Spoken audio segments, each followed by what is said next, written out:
देखें ना, ये एक अंबर कलर, ये डल कलर होता है, ठीक है ना, थोड़ा सा लाइट येलो।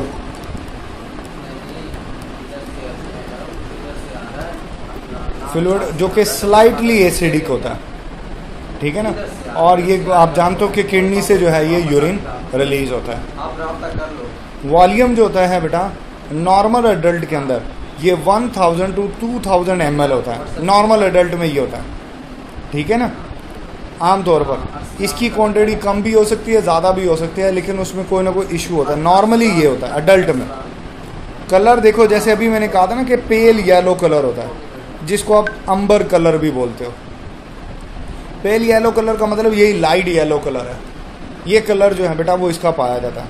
और देखें इसमें कौन कौन से पिगमेंट हैं, इसका कलर उस पर भी डिपेंड करता है, ठीक है ना। यूरोक्रोम मसलन अगर खुदा न खास्ता इसमें ब्लड सेल कोई आ गया तो ये रेड हो जाएगा।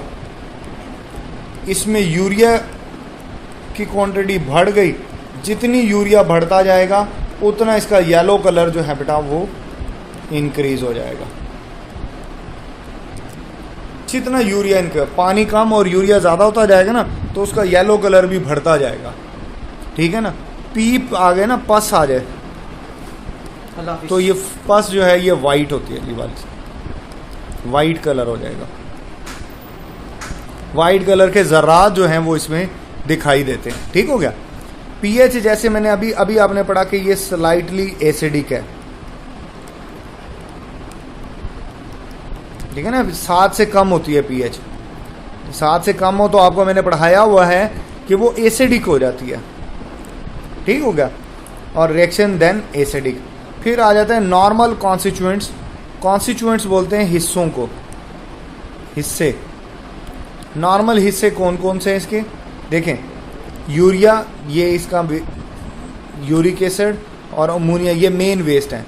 इसके अलावा क्रिटीन होती है, हिपोरिक एसिड होता है, कुछ वाइटामिन होते हैं, कुछ अमाइनो एसिड होते हैं, कुछ एलेंटॉइन होते हैं, आई आएगा यहाँ। ऑक्जेलिक एसिड, एंजाइम और हार्मोन ये भी वेस्ट के साथ निकल जाता है। यूजुअली ये टूटे हुए होते हैं, ये जो हार्मोन वगैरह थे ना ये टूटे हुए होते हैं, सही नहीं होते ये। और ये पेशाब के ज़रिए जो है बेटा ये सारे के सारे खून हैं। आपने ये सारे नाम याद करने, नाम जो है बेटा वो याद करने सारे, ये एमसीक्यूज़ में भी आ जाते हैं, ठीक हो गया। तो ये सारे के सारे बेटे आपने याद करने, अच्छे से याद करने। चले आगे चलते हैं। ये तो थे ऑर्गेनिक।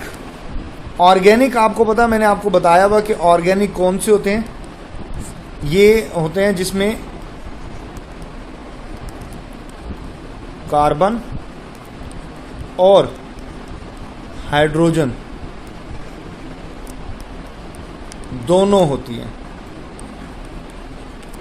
जिसमें कार्बन और हाइड्रोजन दोनों होती है ना उनको ऑर्गेनिक कहा जाता है, ठीक हो गया। चल, इनऑर्गेनिक सब्सटेंस में सोडियम है, क्लोराइड है, ये आइंस है सारे, ये होते हैं phosphate, sulphate, potassium, calcium, iodine और मैग्नीशियम, ये भी आपने याद करने, ये होते हैं।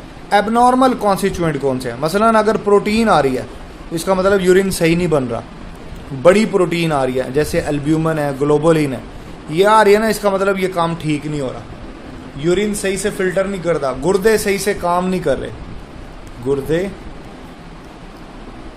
सही से काम नहीं कर रहे, ठीक हो गया।